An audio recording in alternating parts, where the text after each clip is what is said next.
नमस्कार। मुख्तार अंसारी, जब ये नाम ज़ुबान पर आता है तो एक गैंगस्टर, एक डॉन, एक बहुचर्चित बदमाश का नाम, अगर कहूँ तो एक राजनेता का नाम ज़ुबान पर भी आता है और मस्तिष्क में भी आता है। मुख्तार अंसारी हो या अतीक अहमद हो, जब से अतीक अहमद का खात्मा हुआ है, मुख्तार अंसारी ब्रदर्स में हलचल मची हुई है।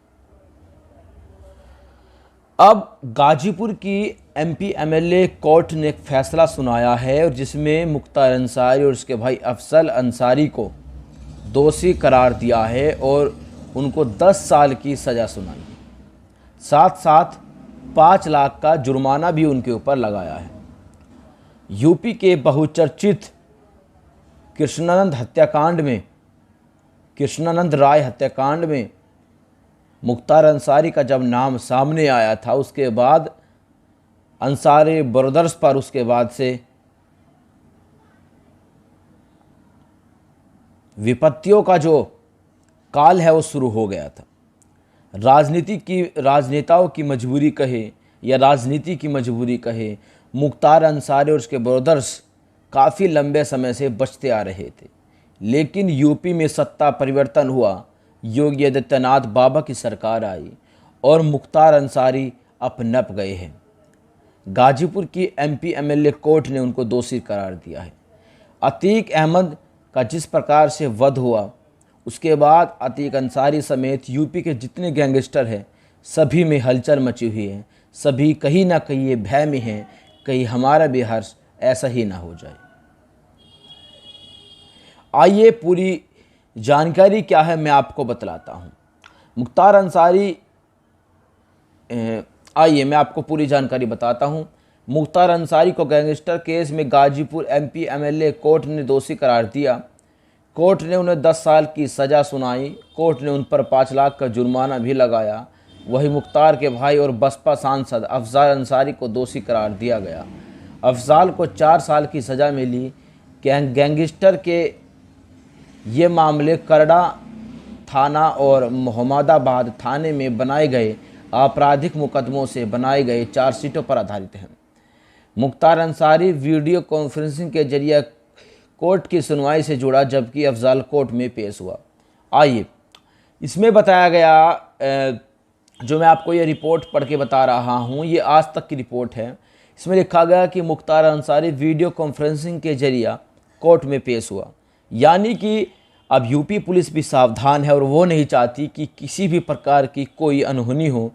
और अतीक अहमद का जिस प्रकार से वध हुआ, युवाओं ने उसका वध किया, मुख्तार अंसारी का भी इसी प्रकार से वध हो। इसीलिए सुरक्षा को देखते हुए मुख्तार अंसारी को वीडियो कॉन्फ्रेंसिंग के जरिए उसकी पेशी करवाई गई, उसके भाई की पेशी कोर्ट में लाकर करवाई गई।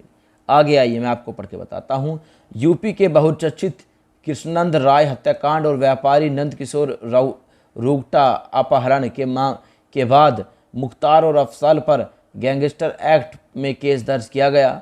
इस मामले में 2007 में गैंगस्टर एक्ट के तहत अफजल अंसारी, उसके भाई माफिया डॉन मुख्तार अंसारी और बहनोई अजूला हुलचुल हक पर गैंगस्टर एक्ट के तहत मुकदमा दर्ज किया गया।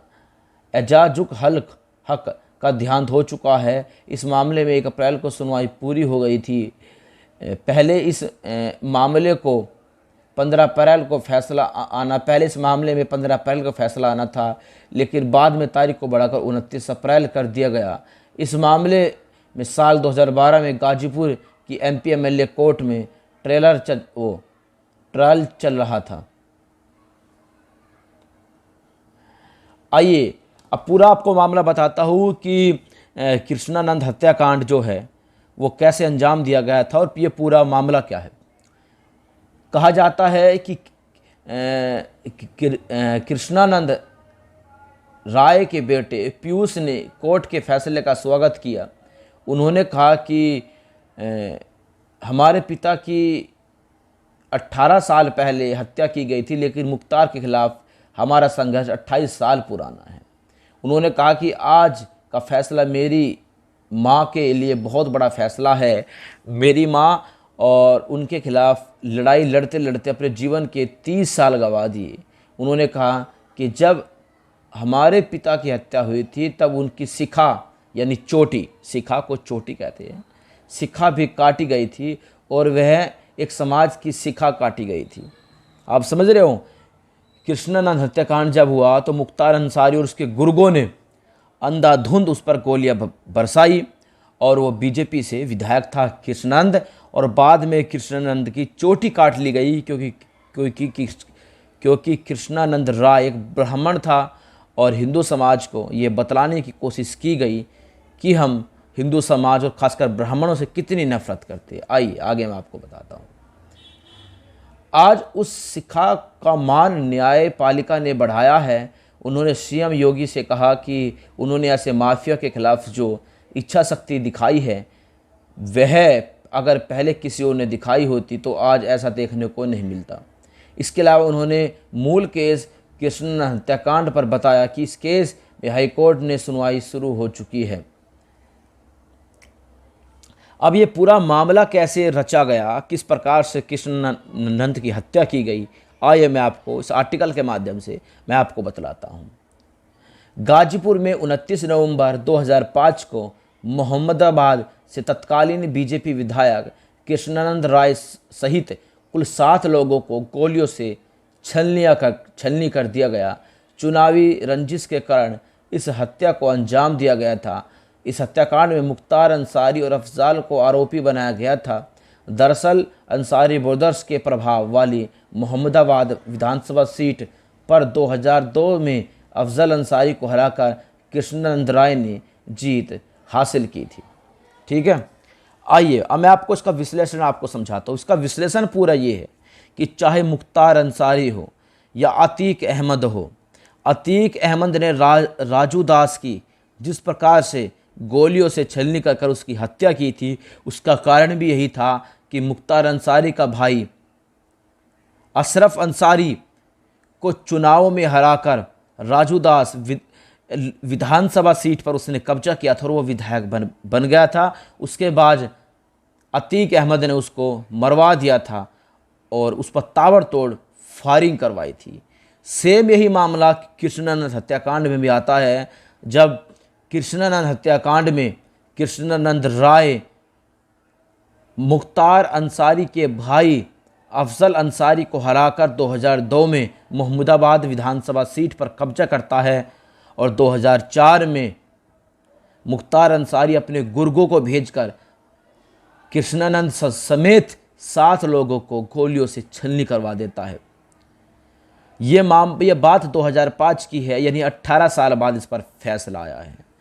आखिरकार न्यायालय को फैसला आने में इतना समय क्यों लगा? सबसे बड़ी बात यह है, कृष्णानंद अब तक माफ़ कीजिएगा, मुख्तार अंसारी उसके भाई अफजल अंसारी केवल अब तक इसलिए बचते रहे क्योंकि ये राजनीतिक कमजोरी कहे या राजनीतिक इसको हम शरण कहे, क्योंकि मुख्तार अंसारी हो या अतीक अहमद हो या यूपी में इस वक्त जितने भी गैंगस्टर हैं उनका खात्मा होना चाहिए और बहुत ज़रूरी है।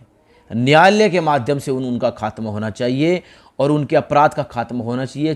तभी जो हमारे मोदी जी की एक बोलते हैं और हमारे योगी जी बोलते हैं कि राम राज्य आएगा, वो राम राज्य कैसे आएगा? वो राम राज्य आएगा अपराधियों का खात्मा करके। जब तक आम जनता में, आम पब्लिक में शांति नहीं आएगी, उनको भरोसा नहीं आएगा, उनको कानून पर भरोसा नहीं होगा, तब तक कुछ भी नहीं होगा। मैं कोर्ट के इस फैसले का और मिर्जापुर माफ़ कीजिएगा, मैं एमपी एमएलए कोर्ट का बहुत धन्यवाद करता हूं। उन्होंने इस प्रकार से अपना एक सराहनीय फैसला दिया। और जैसे कि कृष्णानंद के जो बेटे हैं उन्होंने बताया कि अभी इस पर सुनवाई हाई कोर्ट में भी चल रही है और अभी तो ये केवल मुख्तार अंसारी ब्रदर्स के एक केस में सुनवाई होते हुए उनको 10 साल की सज़ा मिली है। सैकड़ों ऐसे आपराधिक केस मुख्तार अंसारी और उसके भाई पर लिखे जा चुके हैं। अगर उन पर फैसला आएगा तो मुख्तार अंसारी कभी भी जेल से बाहर नहीं आएगा। लेकिन इसके साथ साथ में यूपी सरकार, यूपी पुलिस मुख्तार अंसारी को अब वर्चुअल तौर पर ही वर्चुअल तौर पर ही उसकी कोर्ट में पेशी करवा रही हैं, फिजिकल तौर पर उसकी कोर्ट में पेशी करवाने से बच रही है, क्योंकि अतीक अहमद के साथ जो हुआ उसके बाद यूपी पुलिस नहीं चाहती किसी प्रकार का खतरा मोल लिया जाए। मैं अंकुर चावला और आप देख रहे थे हिंदुत्व मेरी पहचान यूट्यूब चैनल। हर हर महादेव, जय श्री राम।